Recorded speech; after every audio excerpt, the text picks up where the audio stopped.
Mark Metry, welcome to the It's Not That Deep podcast, brother. Dude, Deepak, thanks so much for having me. I know we've been wanting to do this for a while, man, and super excited. I got to come on in this really interesting time and, just try my best to spit some truth. Hopefully people can learn from this conversation, and hopefully I can learn from you too. So thanks, man. Oh man, I think it's about to be a fire conversation. To give people a little bit of an introduction, you're the author of a book called Screw Being Shy. You're the founder of VU Dream, host of the global top 100 podcast called Humans 2.0. You're also a speaker, a podcast strategist. You have a LinkedIn consulting course, man. It just keeps going. You're on an Amazon Prime show. I could literally just sit here for the whole duration of this podcast and just list off all the cool shit you do. But instead of doing that, let's just dive into what you're probably most known for, which is overcoming social anxiety. Now, Yeah. all those titles aside, man, those are nice accolades and things that people might try to put you in a box and define you as. But the way I see you, and when I see your content, I see you as somebody who is a voice for a lot of people who might not have one. And so I think it's really interesting, your journey, hearing it from your own words on your own podcast and other podcasts that you've been on.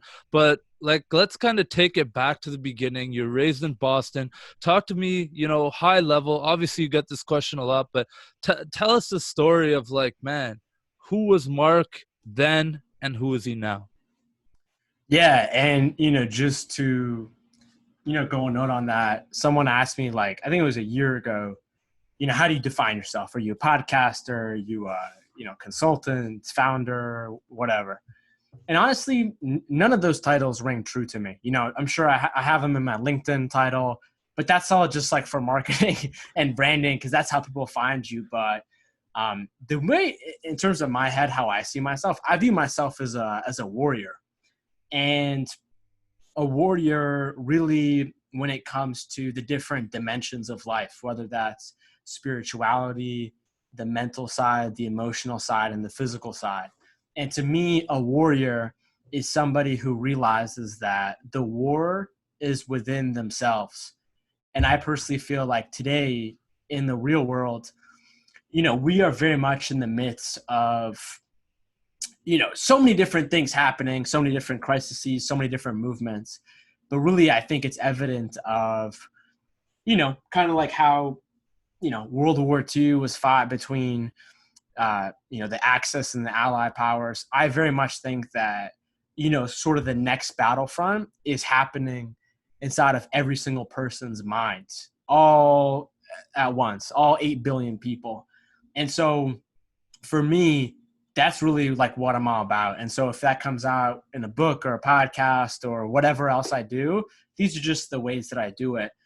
But yeah, I mean, for me, who am I?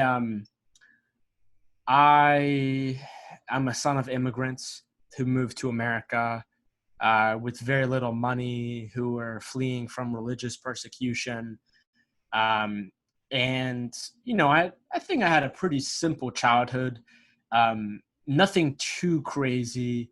For me, my parents were always at work. They were always hustling because they're always just trying to make ends meet. And so I definitely did not really see my dad that much growing up. But, for me, I was the kind of kid who maybe by the time 10, 11 years old began to experience a lot of social anxiety. And a lot of that started because, I was living in Boston. I was living in kind of the inner city in the first part of my life.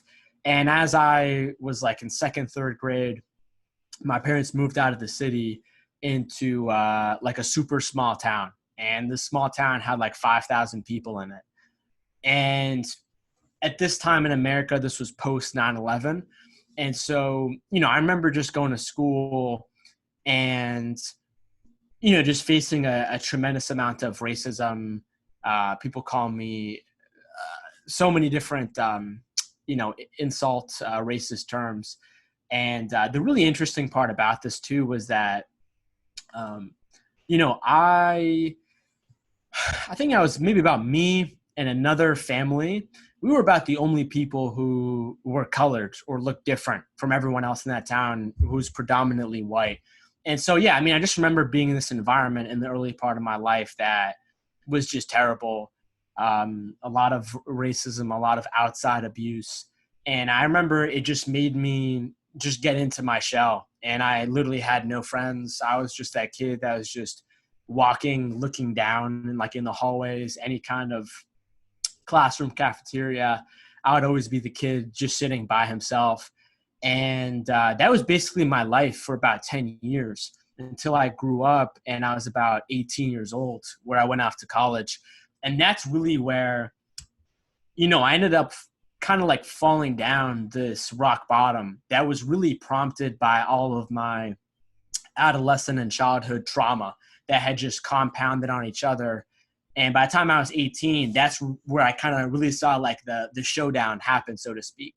And so I remember just like being in a ton of pain, using different substances and vices and ways to deal with that pain. For me, food was the big one. I remember when I was in college, I didn't gain the freshman 15. I gained like the freshman 70. And I was in this period of my life where all of a sudden I gained a lot of weight and got seriously depressed for the first time in my life. And the social anxiety that I always had throughout my entire life was much worse, and it really transformed into social isolation.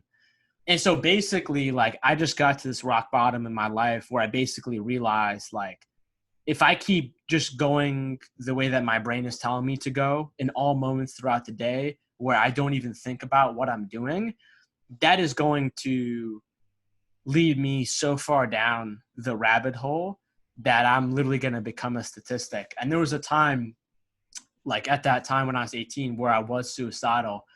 And yeah, I mean, it's so crazy to think back on now and how much my life has transformed. But that really, for me, was the rock bottom in which I was able to start building the bricks and steps for my foundation.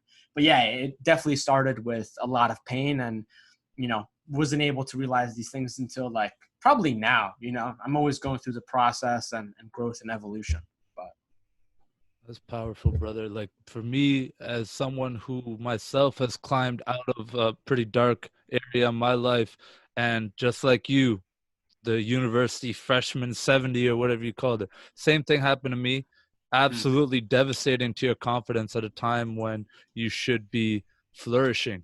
You should be socializing. You should be doing all these amazing things that, you worked hard to get here. And now it's, so, and, those are traumatic experiences. And so, compounded with the social anxiety, which I personally can't say that I've experienced, but, going back to that for a second, like, before we even dive into that a little bit more, like, what is social anxiety? Why don't we define it a little bit? Because I want to actually understand a little bit more about it from your perspective.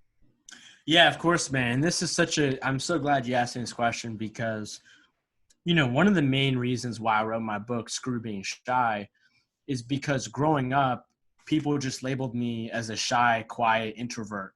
And the reality is that's totally different from having extreme shyness and being socially anxious.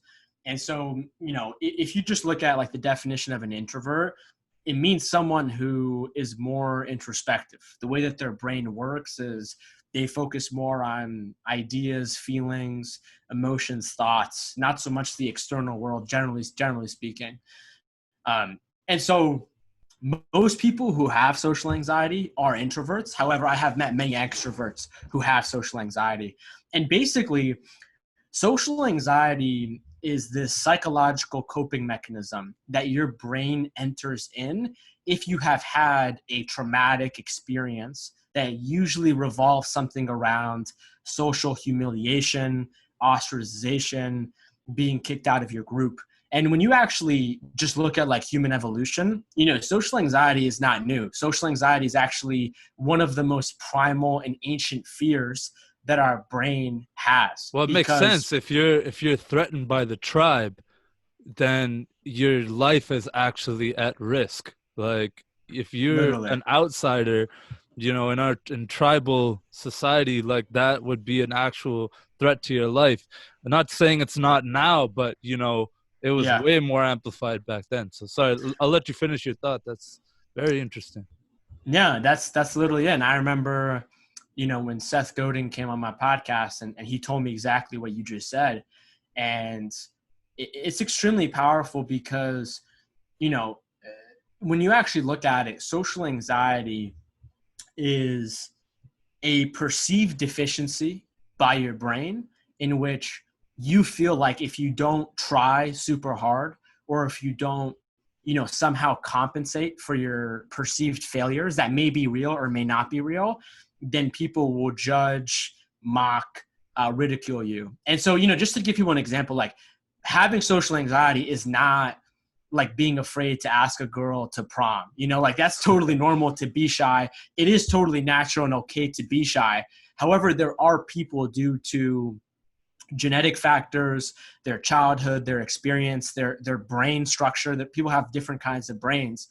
When they enter into this some sort of a psychologically traumatic moment that usually starts off from an early part of their life, their brain literally just ends up forming like this defense mechanism, this mentality that's like, how can I shield myself from the world so that this doesn't happen? And then so what you do is you just stop talking.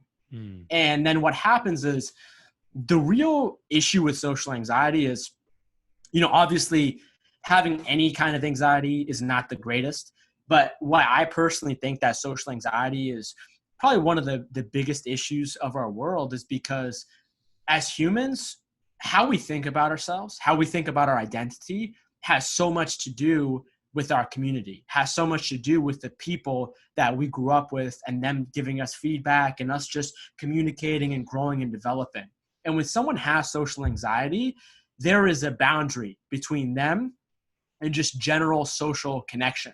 And oftentimes this is what happens is someone experiences some sort of a traumatic moment as a kid, they become socially anxious. And then what happens is that social anxiety then starts to leak into all of their relationships, including their parents, including their friends. And that's why you get people who, you know, commit suicide and nobody had any idea, including the people around them who love them the most, because they have social anxiety and their brain literally does not let them talk in general, let alone about mental health. And so one of the reasons why this is so problematic is because, you know, when I was actually figuring out the idea for this book and then doing the research, you actually find out that at least in America, social anxiety is the most common form of an anxiety condition.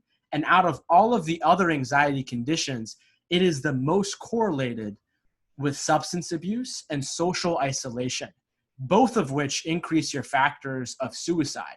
And so you even look at, like, for example, research that's been done by the American Association of Depression and Anxiety and also addiction. And they actually said that if you're an alcoholic, if you have problems with drugs, one of the best interventions, one of the best treatments for that is actually treating your social anxiety, because there are a lot of people who are alcoholics who have become so because the way that they have learned to regulate their nervous system in social environments is through a substance, a drug, alcohol. And a lot of those people have social anxiety.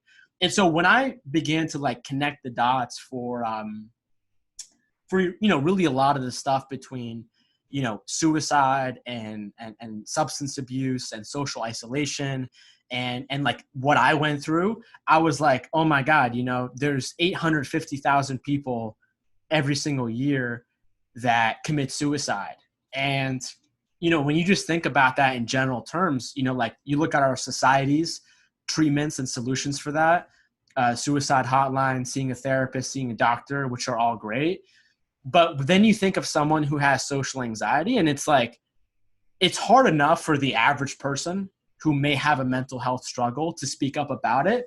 It's like that times 10,000 worse for people who have social anxiety.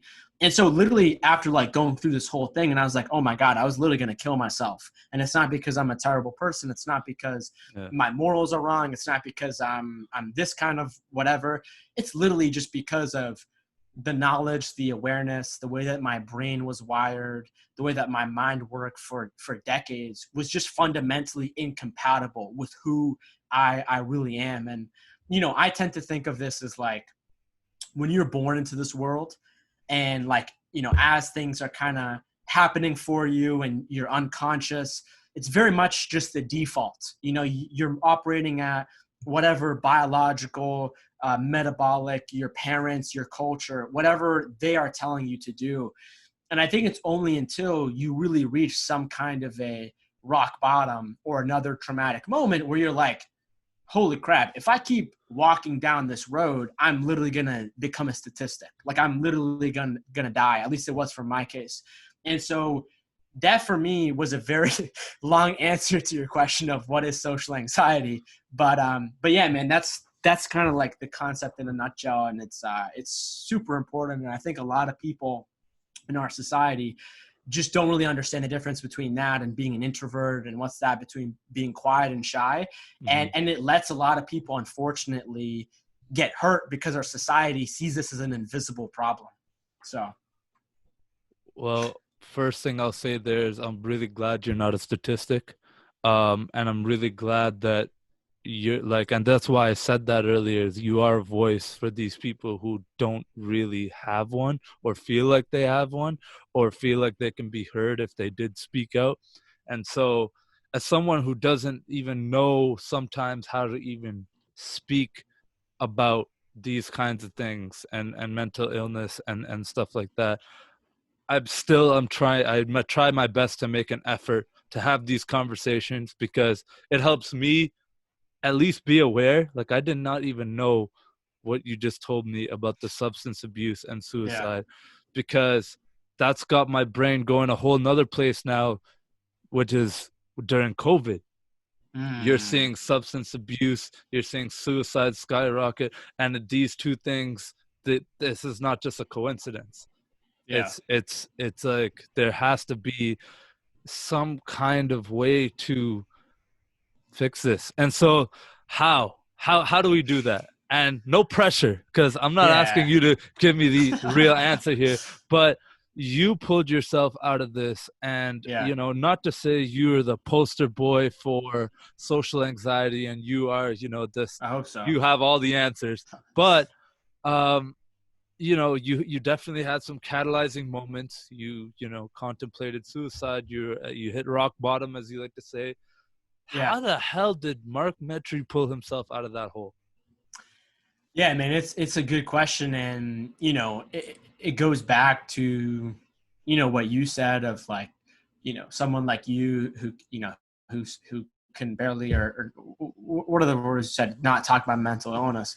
I think the biggest thing is understanding, you know, what that even is, right? And, you know, when I say mental health, what does that really mean? You know, for some person in their head, that might flash like, you know, someone who is maybe born with some sort of a neurological disorder.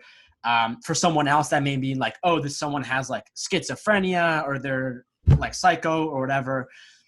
To me, what a mental illness is it is usually decades of your life that you have spent unfortunately doing the wrong lifestyle things that is no fault of your own. And, you know, this perspective comes from someone who I've been able to really learn from. And his name is Dr. Daniel Amen. And this guy is like a top neuroscientist. This guy is like Justin Bieber and Miley Cyrus's doctor. Yeah. He's been able to help them out a lot in terms of that. He actually wrote this book called The End of Mental Illness, which I definitely recommend you should check out. Yeah. But basically, the main premise of what he says, and to answer your question too, of how does someone get out of this, is like, you know, people talk about your mind, right? People talk about your mindset, right? Like in the industry that we're in, that's all people talk about. Your mindset, you got to make sure you have a growth, positive mindset, all this stuff. Your mindset, of course, is important. But when you drill down, you know, what is your mind really? What is your mindset? Where is your mind? Where is your mindset? these things are literally in your brain. You know, your brain is the physical organ that houses the mind, which is very much something that is not really in the physical realm. And so the biggest thing that really got me started, and I don't necessarily think this will apply to everybody, but it's taking care of your brain. And what I mean by that is, like, you know, people talk all the time about like rewiring their brain, you know, undergoing their beliefs, you know, creating new beliefs. The Unlearning reality, and doing this and unlearning, that. yeah. Yeah, The yeah. reality is that all these things, they're all these brain cells that are in these neuron highways in your brain that make it much, much easier for you to do a habit, to do an action that you have been doing ever since you were a kid or as a teenager, not because you necessarily want to, but just because it's easier because your brain has already wired it. And so a lot of people ask themselves, how do I wire new connections, right? Like, how do I unlearn this stuff? How do I rewire my brain? And, you know, what I tell people is like, I mean, listen, dude, if you're staying up all night, getting like 3 hours of sleep, bro, your brain is literally going to be so inflamed, it's not even going to have a chance to grow. You know, if you are, you know, sitting down in the corner of your room, sitting inside, like reading books all day, there's only so much that's going to help you. And what I mean by that is, like, you need to be able to give your brain the raw resources that it needs for it to create the foundation for you to have a healthy mind. What does that mean? It means making sure that you're outside. You know, like, one of the things that Dr. Daniel Amen told me is that across almost all mental health problems, that people have a deficiency in vitamin D. And that you get from not being in the sun. And so, to make your point of COVID, everyone, you know, people were quarantined. Some people are still quarantined. I don't know. But a lot of people are sitting inside. That's not good for your brain. Making sure that your brain has the right fats and minerals and nutrients from your diet. That's like one of the biggest things that, you know, unfortunately, I don't think enough people in self-improvement world talk about. Ultimately, it's all of these raw resources that are going to be able for you to give your brain and say, like, hey, we can actually make new brain cells because you're giving us the right raw resources. And so, you know, a quote that I heard is, if you fix your brain, your mind will follow. And when I look back at my journey, I'm so grateful that a lot of these things that I began to do were kind of like brain habits, because those eventually gave me the foundation to be able to sit inside and read a book and not have complete broken focus and not have motivation and not have broken energy from my brain that was a dysfunctional organ, to then be able to create the foundation in which my mindset is at today. And so, biggest thing, like, just first step I tell people is, don't even think about like your mind or your mindset. Of course, it's important. I'm not trying to disregard it. It's super important. Look at your brain first, because if you're able to do that, it's going to make it much easier for you to then go out there and start fighting your fears and start reorganizing your beliefs. It really starts from that biological hardware process. And, you know, to tell you, like, I know people who have been on this journey, and obviously not everyone is the same. And I'm generally speaking, but I've met a lot of people who have started who are like 2, 3, 4, 5 years into their journey. And yet they even say that, like, they don't have that great of results. And I think a big reason as to why is because they're just focusing on their mind. They're just reading books. They're just listening to podcasts. They're just like reading Instagram quotes. And again, all this stuff is great. I host a podcast. I wrote a book, but you need to take care of your underlying hardware, because if you don't have that, on the days where things aren't so great, you know, like everyone has them, and your mindset is not that, you know, in a great of a place, your brain will be there to support your mind, and vice versa. And so that's one of the biggest things. And I would especially say so today, with the amount of, you know, modern technology, with COVID and quarantine, with the fact that, you know, you look at things like our food supply, you look at fast food, you look at the billions of dollars that Social corporations, media. social media. You look at all these different things, and it's like there's a fundamental disconnection between how our brain, how our minds has evolved to set up these health feedback loops, and then what most kids in America today are doing, sitting inside all day on social media, drinking soda, eating random crap, junk food. All that stuff literally destroys your mental health in the long term. Well, a big part of what you just said there, man, is that fixing your brain, well, like when you say it like that, it might even like that might sound overwhelming to people right away. It's like, but my brain's a problem.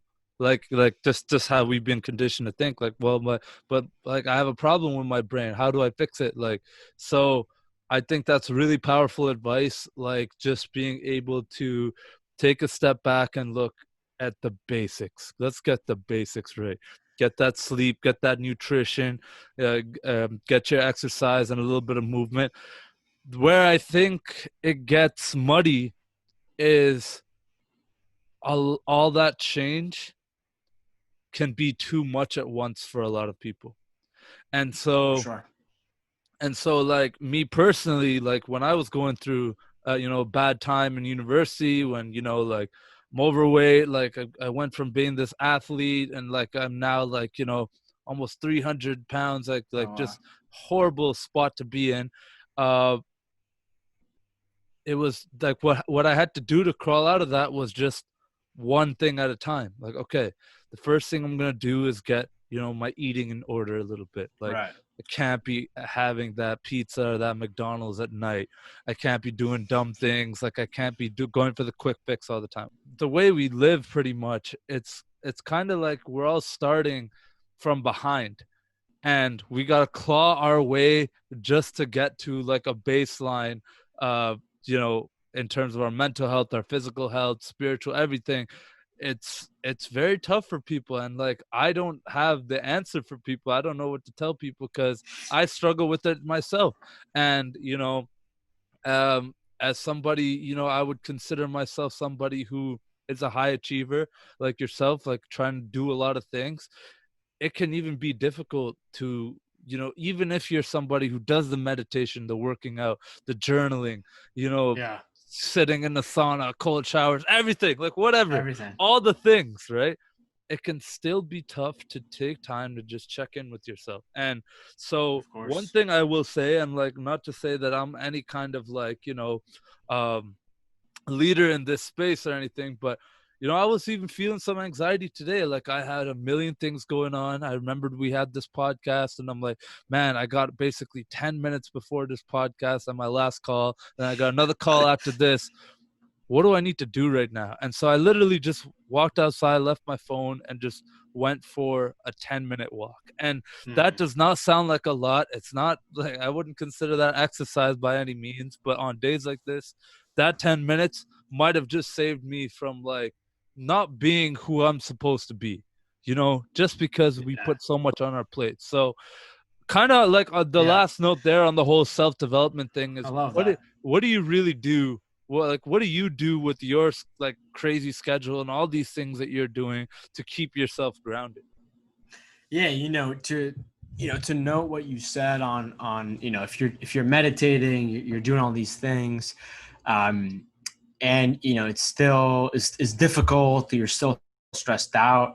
The reality is that I think one of the most common like myths or false assumptions of self-development is that like once you start eating healthy, once you start like drinking green shakes, once you start meditating, once you start journaling, doing all this stuff, your problems are going to go away. And the reality is that if you look at the mind is literally a problem creator / solver. And problems are a part of your life forever. And to reach to have some false narrative of your head of like, hey, once I meditate enough or once I eat healthy enough, then like all my fear and all my anxiety is going to go away. That's just like that's like a false trap. That's the same thing as people saying like, oh, when I get this job, I'll be happy. People are like doing the opposite of that. And so that's literally so important to have. And like, dude, the reality is that if at any time in your life you're not afraid, you're screwed. Fear is such a part of life that a lot of us try to demonize. A lot of us say like, oh, it's either fear or love. No, I don't believe in that. And the reason why is because fear is literally this biological navigation system for your mind, for your body. Where it becomes troubling is when fear is dominating and controlling the system, right? So when I had really severe social anxiety, deep down, I'm an extremely social, lovable person, but the fear had such a grip on my brain that it literally did not let me speak. However, now, for example, when I am about to do some speaking, I'm about to do a podcast, there's definitely a part of me that still feels this sense of fear, feels this sense of elevated energy, this sense of anxiety.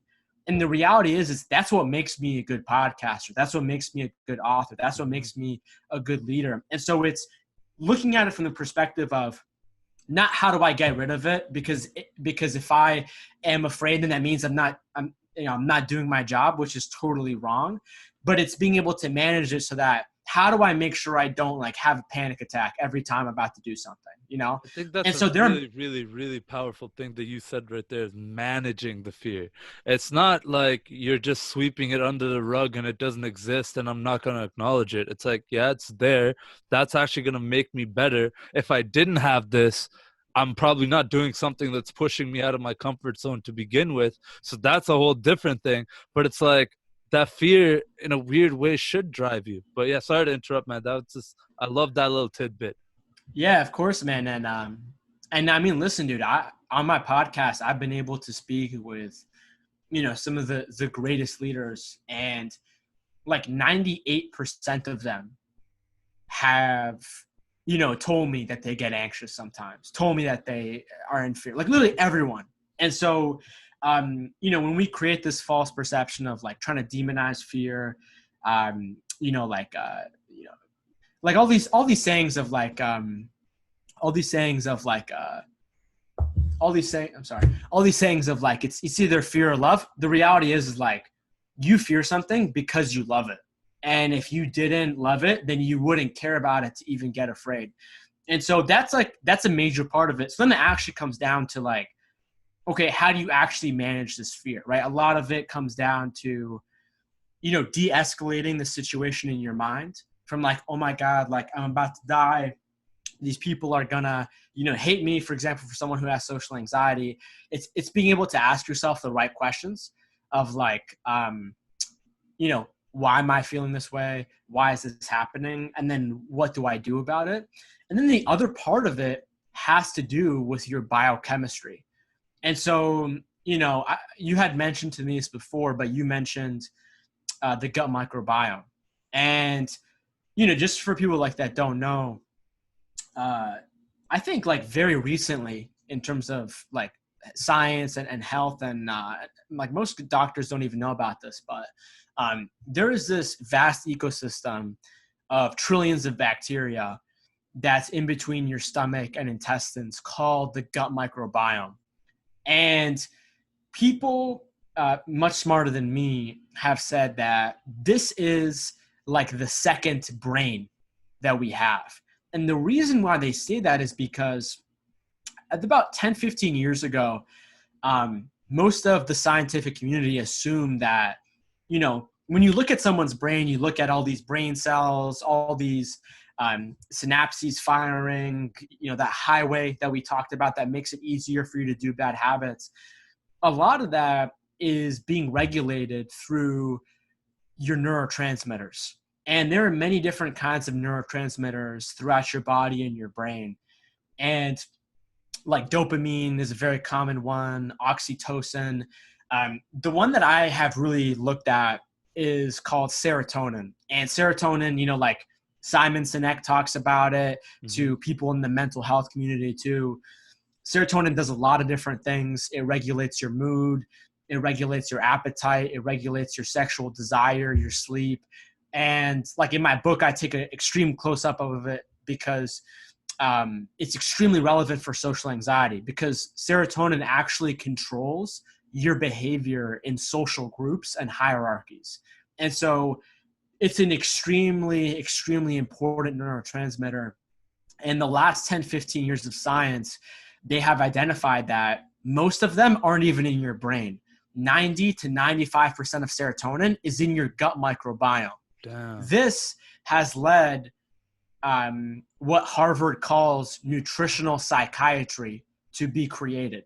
This is something that has existed for thousands of years that ancient cultures and societies have always done, but it's using food to heal your body and your mind. And this literally happens now because, you know, we've been able to look at it with modern technology, and we're like, wow, these serotonin receptors that are responsible for someone's mood and how they behave, literally most of those are in their gut. And like when you eat something, you know, you chew it, your oral organs kind of process it first, then it goes down to your body.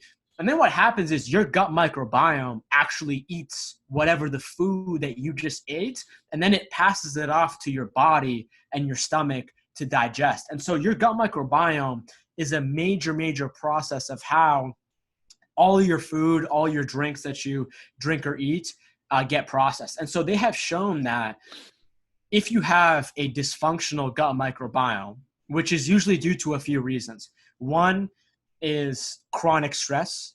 And one of the biggest causes of this is psychological trauma, which means, you know, from the time that you experienced a traumatic event from a kid to where you are today, your nervous system is being improperly regulated because your brain and your mind are trying to figure out, how do we learn? How do we grow past this trauma so that we apply the lessons into our lives? However, a lot of us are in environments that don't really prioritize growth, where we weren't really taught a lot of these healing and different coping mechanisms. So then we just go through life, and it's like we're in the system that's just constantly breaking down.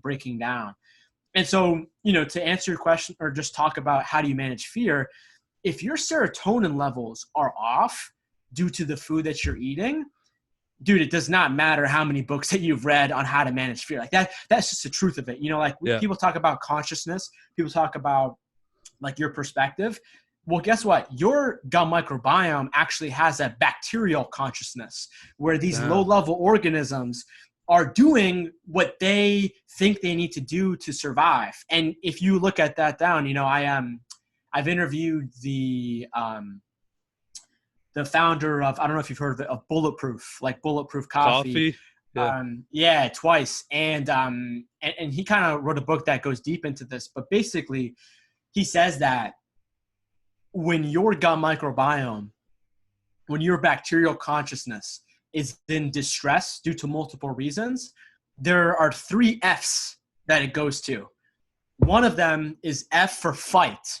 And so if someone is having gut microbiome conflictions and it's affecting their entire body, they're much, much, much more prone to be an angry person and to even be violent towards people, which you never really think of in terms of your food and your gut. And like they've done a study, for example, that shows they took prisoners that were in a prison and they gave one half of the prisoners the same food they always ate, and they gave the other half of the prisoners much healthier diets.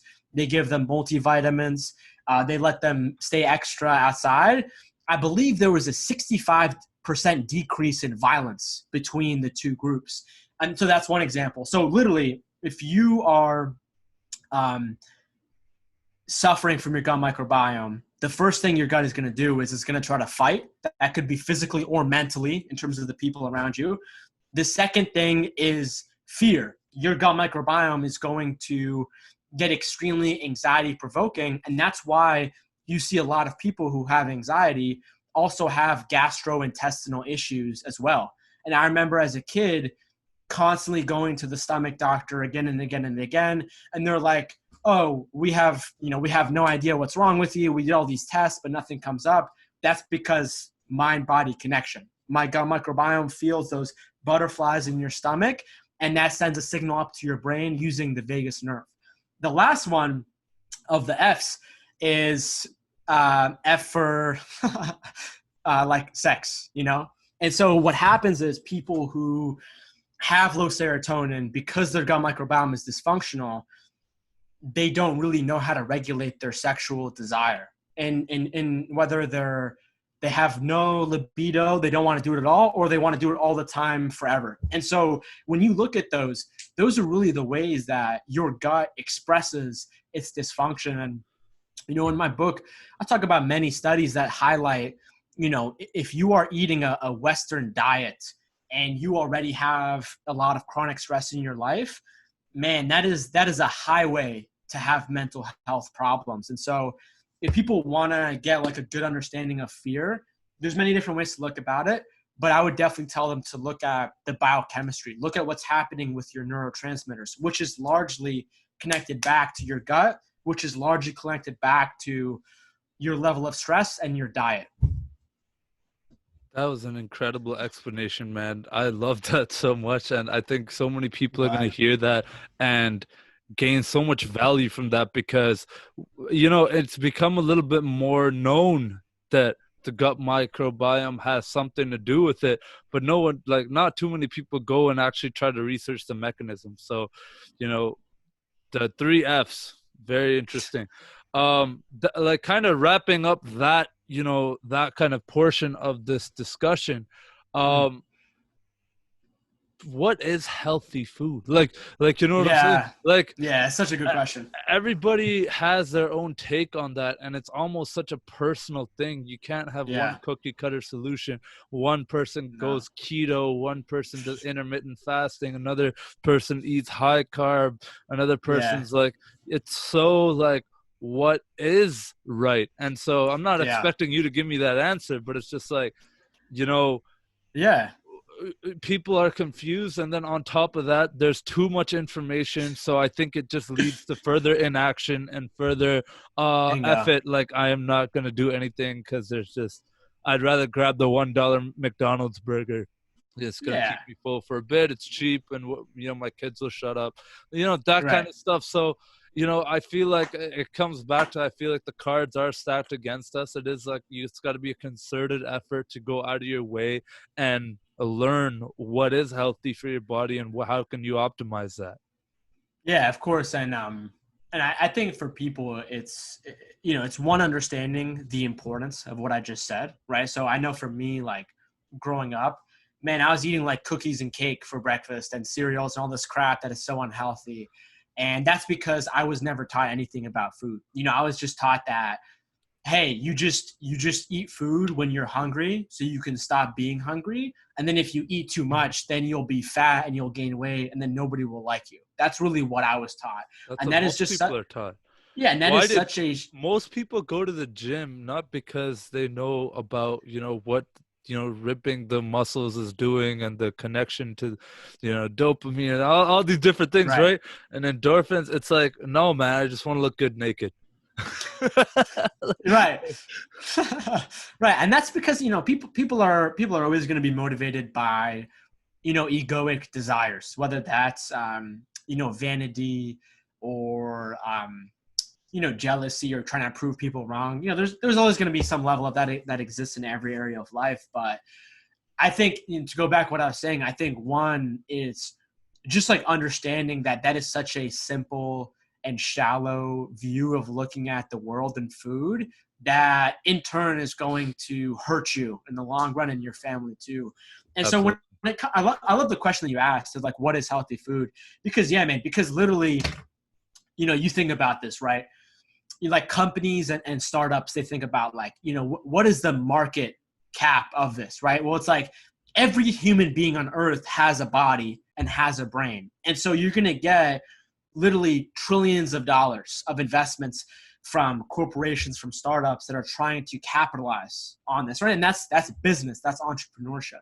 That's why whenever you Google something, you're going to have 10,000 different results that are going to say, yo, do this detox, take this supplement, do keto, go vegan, intermittent fasting, eat 6 times a day. There's all this different stuff. And so some fundamentals that I have personally learned that I believe are universal for everyone is that Number one, there is no such thing as a universal diet. It just doesn't exist. Not everyone should do keto. Not everyone should do high carb. Not everyone should go vegan, all these different things. However, the one universal of our diet, the one true like fad diet, is the diet that we have picked up for the last 75 years of our society becoming much more industrial, creating these modern cities that require a ton of food supply to feed its population. That's how you got junk food. That's how you got the sort of instant breakfast culture, at least in America. I'm sure it's also in Canada to some degree. And, really, I think the biggest part to understand about that is that depending on your journey, on what you've been through, your gut will tolerate different things and not. However, the one universal is if you are at a grocery store and you are looking at a box of something and you flip over and you look at the ingredients, if you don't recognize that ingredient, neither will your body. And what I mean to say is the one true fad diet are artificial chemicals, substances, preservatives, which are largely in every single kind of industrialized packaged food. And so like if you are trying to buy something and you flip it over and it's like, okay, this thing has bananas, I don't know, pears, oats, cinnamon, salt, okay, that's totally fine. But then when you start to get in the area of like evaporated corn syrup, yellow 6, red 40, hydro dioxide, all this stuff. A lot of people think that they don't recognize those because they're not like a nutritionist. The reality is that nobody should be able to recognize those because these are cheap artificial filler ingredients from companies to make their products cheaper. Mm-hmm. And then there's also a lot of companies out there who are just, slapping the word natural, organic and vegan, even though it's completely unhealthy. Just because something is vegan does not mean it's healthy at all. And so that's the biggest thing that I would look at. And then the second part too is, listen, it's 2020. We have amazing technology in front of us. And believe it or not, the reason why I know so much about the gut microbiome is because one of my mentors, his name is Naveen Jain. This guy is he's literally a billionaire philanthropist. He has a space company and he's been on my podcast twice. We're actually going to do a live stream tomorrow on LinkedIn. Nice. But he started this company called Viome, and how he started it was, because of his, mad connections with the government and whatnot, he was able to take this technology that was invented for the military that was originally created in case of a bioterrorist threat where there's a biochemical agent that's released inside of a city and they need to find out exactly who's sick so they can quarantine them. And so he took that technology and he was like, I wonder if we could take that and make it look inside of the human body in the most complicated system that nobody even knows how to understand yet with artificial intelligence. And so, I don't know about you, but there are so many gut microbiome food testing companies. I don't know if you've heard of them. I know the biggest one just got shut down by the government because it turns out they were totally fraudulent. And so his company is the only company that I actually know of that actually has a real legitimate technology to look at what are all the bacteria in your body doing? What are the mitochondria in your cells doing? Because people don't actually know. Mitochondria, the powerhouse of the cell, that's actually a form of ancient bacteria that is inside of our human cell that actually controls our energy, which is why when people have gut microbiome issues, they have mental health issues. And a lot of that is related to the amount of energy that their brain and body has. And that's because your gut tells what your mitochondria do in every single cell in your body of how much energy you have. That's why, people get really overwhelmed when it comes to okay, you shut off the podcast, you close the book, what do you actually do? And people lose that energy. And so if people actually want to get tested on that, people can look it up. It's called Viome. Viome. Nice. And I'm not affiliated with them. Hmm. I wish I was, but yeah, people can get tested through there. I've done it. Everyone in my family has done it, and yeah, man. I mean, I'd it love just, to do that. Yeah. dude, you should totally do it, man. Yeah. And it's truly like it's like truly like one of those things that can bring you like the most highest like ROI in your life Yeah. for like doing a simple thing. Like it's a stool test. Hmm. So like they test your crap, uh, and you send it back to them, and they also do like a blood sample, and Okay. then it literally tells you like, hey, this is the amount of inflammation in your body. This Whoa. is why it's happening. You know, like for me, for example, you know, like it literally gives you a list of what foods you should be eating and which foods you shouldn't be eating. Whoa. So for example, like you know, so for me, You you should know, get these guys to sponsor your podcast. dude, seriously, I'm talking to him tomorrow, but no, I mean, again, I'm not trying to like shove a product or service down anyone's throat. No, I just I'm think just we've all been looking for something like that. Everyone wants to know. I think there's a lot of companies out there that do like blood testing and they could tell you like your vitamin levels and stuff, but no one goes that deep. Like that's really cool, man. Yeah, man, and you know, even better yet, like when Naveen was first forming this company, he had um, the head of IBM's artificial intelligence department come and work for Viome to be able Yeah. to take all these insights and actually be able to comprise it in a way that humans would never be able to take these Damn, many bro. data points. So, They had so yeah, Watson in that's like here. a surefire way to like exactly find out what is good for you, what's not good for you. And like, for example, for me, the foods that I found out I shouldn't be eating, tomatoes, almonds, oats, things like that are healthy, right? And so that's really like the nuance of where it comes to it. So yeah, so if you want to get hyper specific, check out Viome. But you know, if you can't do that or you can't afford it or whatever, just like trying to avoid artificial things, whether they come in boxes or bags, just trying to stick to a whole food diet of things that have been growing in the ground, have been walking around the ground, have been swimming.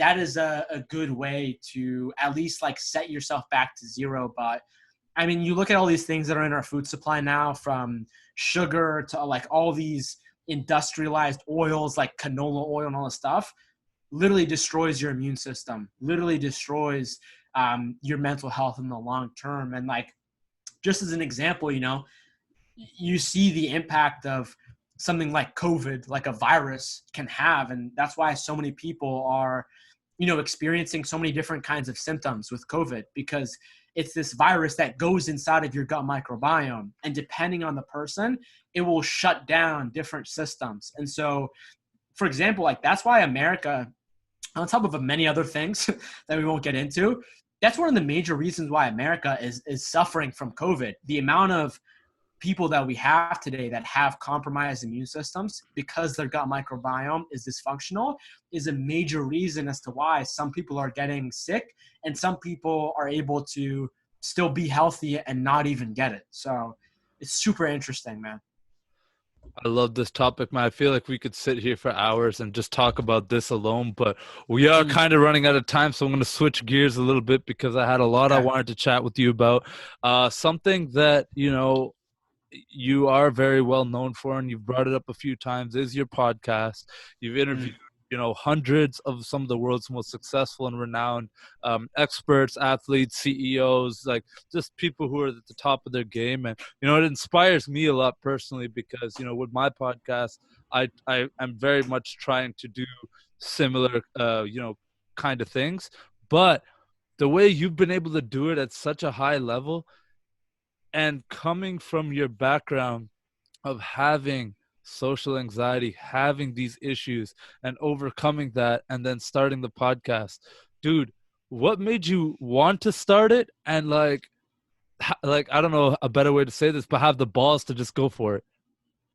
yeah. You know, I started my podcast in 2017, and it was really a time where you know, like around 2015, I was kind of like in my dark spot in my life. And, you know, like a little bit after that, like in 2016, that's where like I was really getting my life together and I was kind of on this growth journey. And, you know, I was on this journey for basically like a year, a little over a year. And, you know, still was running into a lot of problems, just like, you know, just like everyone. And, you know, what I found is when you go to a new level, when you grow, when you develop into a new level, there are also new problems that come with that you may have never been exposed to. And so I was just facing all kinds of problems. And I was like, dude, I literally don't have the answers. Like I'm Googling this stuff and I can't really find it. And so, you know, one thing that I had learned from, you know, just in general in life is that one of the greatest ways to learn anything is to speak to someone who, you know, is actually doing it, not some, and again, I know a lot of smart professors. I don't mean to generalize this, but not like some college professor who did something 20 years ago and then is just re-saying the same stuff again. But people who are actually out there today researching, studying, applying, actually doing it, not someone that just, you know, writes about it on the internet, but someone who's actually doing it. And so I was like, yo, how am I going to surround myself with these people that are going to potentially help me with all these different problems, whether it's like, I don't really know how to meditate, or, you know, how do I find out the right healthy food, or how do I grow my business, or how do I get better at branding and authenticity and leadership. And so literally for me, the podcast became like my own education system, where I personally feel like I definitely failed the education system and the education system definitely failed me. And so I was like, I'm literally going to start my own.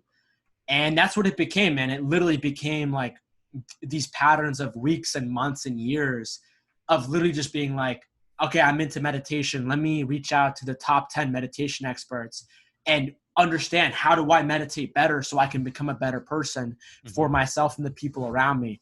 And so like, that's literally what it became, man. It literally just became me just going for it. And yeah, I mean, in terms of the balls of having to do it, I mean, dude, it's all through evolutions. And like I have memories of like the first year of starting the podcast where like I literally remember my first episode, literally in the same place I'm living now, but downstairs, where I literally put up like this. I like wore like this fancy button-up T-shirt, but I was wearing like sweatpants below it, and like I had literally stayed up the entire night, like taking notes, like saying exactly this question, exactly that question. I'm not gonna mess it up. Oh yeah. And then doing it, and then literally just sweating balls out of my armpits, and like being so nervous, and not even forgetting what I was gonna say. Yeah. And then man. even past that too, like once I was like 100 episodes in, you know, still having moments and days where I was like, damn it, I have a podcast episode interview scheduled in like 30 minutes, but I really don't feel like talking to anybody right now. And you know, that process has taught me a lot. And, yep. and Oh, yeah, I man. mean, to me, it's just like, it's like a system that I've been able to use to, you know, not only grow my own self-development, but then also as I've been able to, you know, be a part of different organizations and movements and businesses that I'm a part of. You know, I've also been, you know, using my podcast to, you know, point that towards what I'm passionate about too. So for me, it's really just become a vehicle for doing what I want to do in life. Man, that's exactly what it is. And man, I could sit here and just talk about this for hours, because man, it's exactly my sentiments. Is like, this is my way of learning.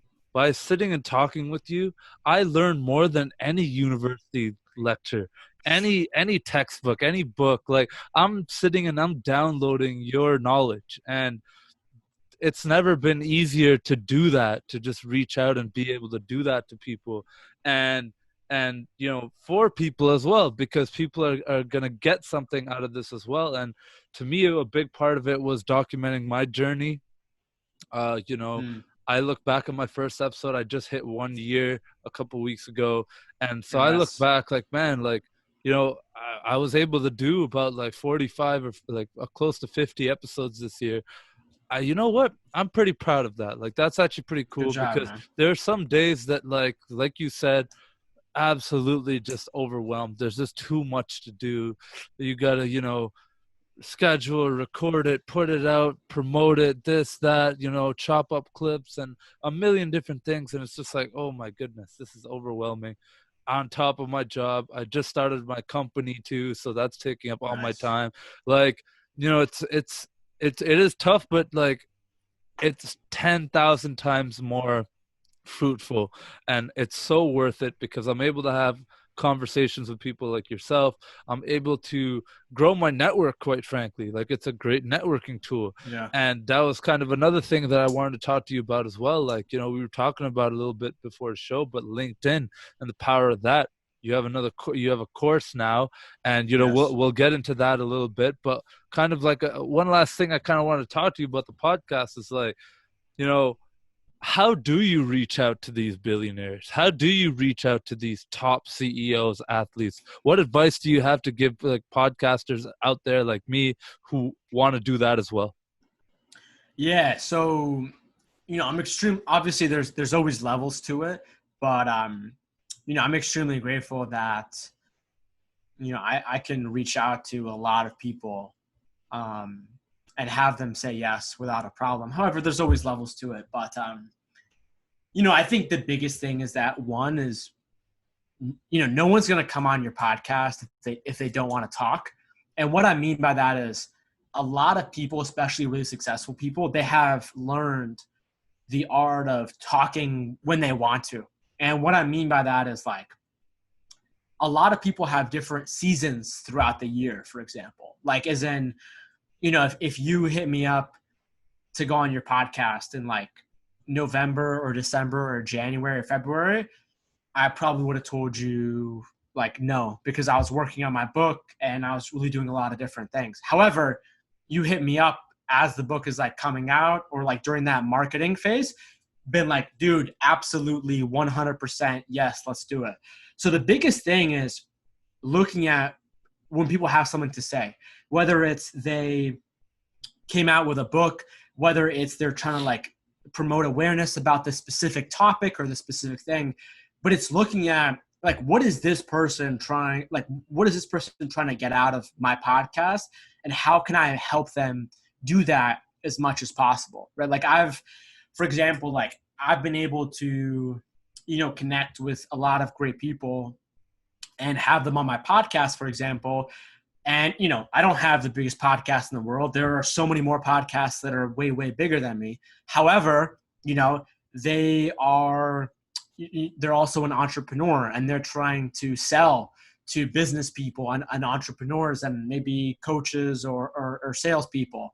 And I have a pretty big LinkedIn following, where not a lot of people really, dude, LinkedIn is not at the level where like Instagram is at, where you have a ton of people that have millions and millions of followers. And so if you have like close to 100,000, it's basically like the same thing as having a million on Instagram.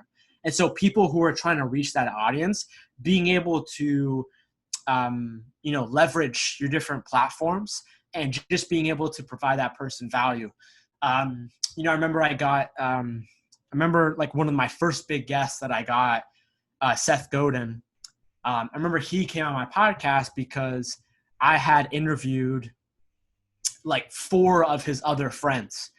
And I had kind of like sent them an email, and I was like, hey, Seth, I interviewed this person, that person, this person. And then also, I've read Seth Godin's books and I listened to his podcast. Legend. And I know he's really big on authenticity. And so I told him like, hey man, like, listen, I was 21 at the time. And I was like, hey man, listen, I'm some 21-year-old, here's like a little bit about my story.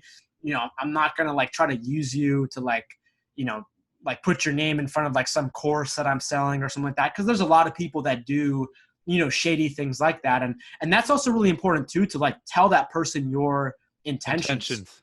So, and like, especially as you get bigger and bigger and bigger, man, more and more and more people are just trying to use your name to give themselves credibility. And so that's the biggest thing that people look out for. And, like, for example, when I was on my podcast kind of tour, when my book came out, I went on so many podcasts. I went on a podcast that I regret going on, that just has some people that I'm not a fan of, that Right. share some ideas that isn't really ethical. And so, that was a mistake on my part, and I learned a lot. But that's a big thing that a lot of people go through. And that's like a main concern of like, what is their intention? And then how can they, I guess, prove that to me? Give me some kind of, proof, not just like randomly emailing you a sentence out of goodwill. Yeah. So I think that those are like the biggest things that I kind of would say. I think the most important thing you said there is really putting yourself in their shoes, really. It's like, look, like this is a person who they've built whatever they've built on putting their name out there in the right way. And it is still very much media, even though it's very open. We don't have like ads, we don't have this and that, and like every someone's telling me what to say, and I got 3 producers behind this Zoom video. Crazy production, I know. But it's really just putting yourself in their shoes. I think that's like a really great thing that you've said right there. And then like kind of the last thing on the podcast there is like, what are some of your tips to grow your podcast? Not just in terms of guests, but in terms of listenership and connecting with your audience, because clearly you've done a really good job with that. Yeah, man, I would say, for the sake of time, I would say 2 things. One are, your listeners are going to be your biggest marketers. Mm-hmm. And so when you really look at marketing, the best form of marketing is word of mouth.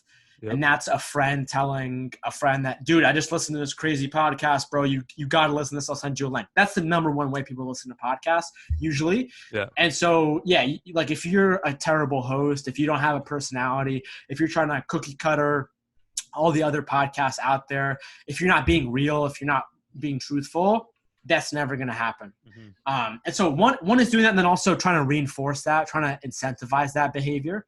Right. And then probably the other major thing that I would say is LinkedIn, man. like, dude, like literally what I would say to someone is like, if you have a podcast, you're trying to grow anything in like this sort of business entrepreneurial world, Mm-hmm. literally go to my LinkedIn profile and just look at what I'm doing, look at the kinds of posts, look at how I've structured things, and just like start copying me in your own way. Mm-hmm. And stick it out, be consistent, and you'll be successful. Obviously, if you want to, learn more, definitely take my course. Yep. But yeah, I mean, LinkedIn is something that I would not sleep on. And a lot of people just think it's like some college student, like get a job. Nah, like a man. glorified resume. Now it's changed a lot, man. Yeah, 100%. And I know we are kind of running out of time there. There's a million things I want to talk to you about. We can sit here, talk entrepreneurship, self-development, all these things. But kind of just what like talk about your book and what are some of the next steps for you. Then I'm just going to do a couple lightning round questions and we're done. Yeah. What I would say is, one is trying to, I mean, the book's all about social anxiety. It's all about how do you actually be authentic inside out. And then what I'm working on next, I'm actually working on creating a podcast network. Actually, Nice. It's called Growth Podcasts, where we're gonna host a ton of podcasts that are all self-improvement. How do you grow human consciousness? So that's one, and then that's also gonna be a training / consultancy for people who want to start their own podcast or corporations who are looking to get in the game. I'm currently in the middle of starting this nonprofit organization with a lot of other awesome people called For Purpose, that's basically trying to change our cultural perspective on how we look at donating and philanthropy. Yeah, man, I mean, I'm just trying to be a happy person. I'm trying to like enjoy my family, trying to, do all the things that I got to do myself. And just ask myself, like, how can I be of more service? How can I like really scale myself out? Like the last 4 or 5 years have really taught me that what I've been able to do is awesome, but, I'm only one person. And so it's trying to scale out myself. So that's been definitely quite a challenge for sure. 100%, man. And I'm learning a lot of the similar lessons right now myself with, starting my own, digital media agency and helping people with, the podcasting as well. And the podcast network idea, that's amazing, man, because like I've thought of something similar myself. Is like, there's so many people with great podcasts, and like, why not bring them together and like make that easier for people to consume? So I love that, man. You also got your TV show. I mean, just a million things going on, man. I want to let's wrap this up, man. I'm just gonna have to do a whole nother podcast with you if that's okay. Round 2 in person, yeah. We'll do a round 2 in person, man. I'll come down to Boston, and it'll be a great episode. I'll leave the whole episode with one last question. How do you want to be remembered? How do I want to be remembered? Interesting question, man. Interesting question. Personally for me, I am, when I study leaders, you often find that people who actually did something worthy, they were almost always hated by the society, by the culture at the time when they're alive, right? So like you literally look at anyone, yep. I don't know, Jesus Christ, like Martin Luther King, they were literally all hated at the time when they're alive. And so for me, I'm trying to think like, not necessarily how do I be like now, because I don't really care about that. Because I know like even if I do the best thing in the world, people are still gonna hate me. Mm-hmm. For me, I'm more thinking like, how can I create a real lasting